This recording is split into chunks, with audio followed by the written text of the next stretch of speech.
Irrevocable, खत्म नहीं हो सकता ये। इसकी रिवोकेबिलिटी को रजिस्टर किया गया। जो सालिस बीच में बिठाए गए, उन्होंने देखा कि इनके मामलात इतने संगीन हैं, इसके अंदर से ये क्लॉज खत्म कर दें कि कोई एक फ्रीक भी सिंतास मुआहदे को, इंडस वाटर ट्रीटी को यूनिलैटरली टर्मिनेट कर सकता है। ये बात इस्टेब्लिश की गई, लिखा गया, ग्रेंटोर्स ने साइन किया कि जो 3 दरिया बांट दिए गए, ये अब आपका शेर है। 80% ऑफ द वेस्टर्न वाटर मेरे पास आया। वो दरिया 80% पानी रखते थे, 20% मुझसे लिया गया, क्योंकि हिंदुस्तान में उनकी पानी की जिंदगी पूरी करने के लिए चाइना के साथ शेड ब्रह्मपुत्र का 38% उनके पास था। उस वेस्टर्न फ्लो को मेरे तक सिर्फ run of the river water को रोकने की एक बात जो थी कि कितनी हद तक रोक सकते हैं वो रोक सकते हैं, और बाकी flow of the water divert नहीं किया जाएगा। उस मायदे को मुअत्तल कर दिया, ये जानने सोचे बगैर कि वो जो जनेवा कन्वेंशन है वो ट्रीटीज पे पाबंद करता है। जनाब स्पीकर, वो कहता है कि जब 2 ममालिक आपस में कोई मुआहिदा लिख लेंगे, वो किन असूलों के तहत लिखा जाएगा। ये दुनिया चंद असूलों पर चल रही है।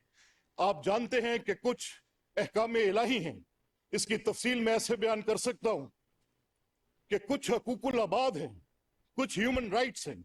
Human rights creation of a man है। मैंने और आपने सोचा कि कैसे वो हकूक जिनको हम इंसानी तस्वर करेंगे, जिनके अंदर मैं और आप चार्टर लिखते हैं कि ये हकूक कभी वायलेट नहीं होंगे, उनमें बेशुमार लोगों के राइट्स आ जाते।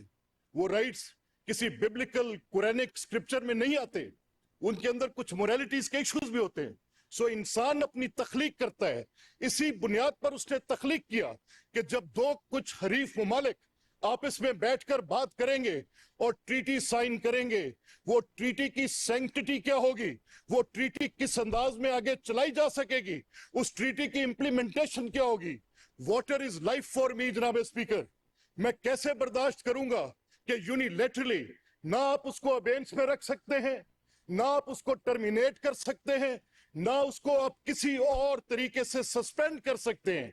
अगर कोई एक चीज की जा सकती है, मैं इस पूरे ऐवान के सामने ये बात रखूंगा, अगर कोई एक चीज की जा सकती है तो वो उसकी रीनिगोशिएशन है। That again in consent of the both parties that they agree to sit and talk on it.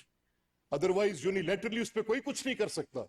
Hindustan वो मुआहिदा मुअत्तल करता है जो कर नहीं सकता। सो एक पहलगाम का इल्जाम, एक जो 70 साल से जिसने टाइम एंड टेस्ट्स को पास किया, 65 की जंग हुई, सिंतास मुआहिदा मुअत्तल नहीं हुआ। 71 की जंग हुई, सिंतास मुआहिदा मुअत्तल नहीं हुआ, वो अपनी जगह पर वैसे मौजूद रहा। ड्यूरिंग वॉर हमारे इंडस वाटर कमिश्नर्स मिलते रहे, उनकी बातचीत होती रही, क्योंकि दुनिया जानती थी कि life is related to water.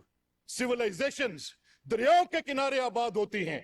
किसी का पानी छीनना, इससे बदतर एक्ट ऑफ वॉर कोई हो नहीं सकता।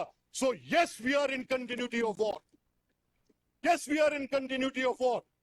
The missiles have been stopped. रोक दिए गए हैं। These firing ranges have been stopped.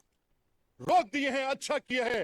इंसानियत की कदर होनी चाहिए, इंसानी जिंदगी की कदर होनी चाहिए। ये पानी मेरी जिंदगी है जनाब स्पीकर। मुमकिन नहीं है कि इसको कोई यूनिलैटरली मुझसे छीन ले।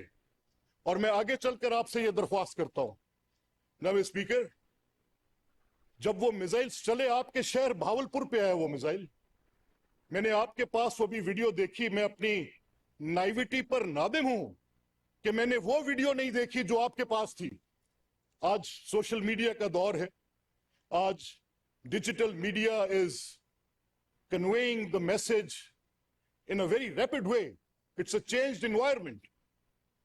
मैं नहीं देख सका कि बरसती आग में, रक्स बिस्मिल में, तड़पती लाशों में, भावलपुर में, आपके शहर में, ये पाकिस्तानी वो जो मिसाइल और आग बरस रही थी उसके अंदर भी जाकर वहां खड़े थे और ला इलाहा इल्लल्लाह की पुकार आ रही थी। जनाब स्पीकर, मैं कहां से ये जज्बा किसी और जगह देखूंगा? मैं नहीं देख सकता। मेरी आपसे ये और मलिक साहब दरख्वास्त है। सिर्फ मैं आपको इंटरप्ट कर रहा हूँ कि जब चौथा मिसाइल दागा गया तो बहावलपुर की आवाम ने नारा तकबीर पढ़ के उसको रिसीव किया। जब चौथा मिसाइल दागा गया बहावलपुर में, ये जज्बा था मैं बहावलपुर का। मैं यही अर्ज कर रहा था कि ये सिलसिला जब आपने खुद अपनी आंखों से देखा, आप वहां के रहने वाले, आपके घर से चंद कदम के फासले पे है, तो मेरी सोवरेनिटी ब्रीच की गई। No, this is the third point है। मेरी सोवरेनिटी ब्रीच की गई अनप्रोवोक्ड। मेरी सोवरेनिटी ब्रीच की गई एक ऐसे एलिगेशन पर जिसका रियलिटी से कोई ताल्लुक नहीं।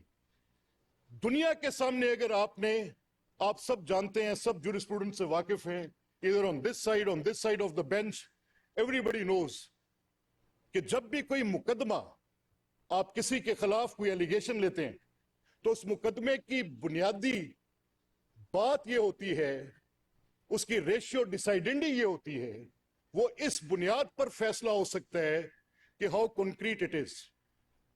आपको कोई बेनिफिट ऑफ डाउट किसी मुकदमे अदालत में लेकर चले जाएं, उसकी बुनियाद पर सजा नहीं होती, उस पे कहते हैं बात साइड पे कर दो।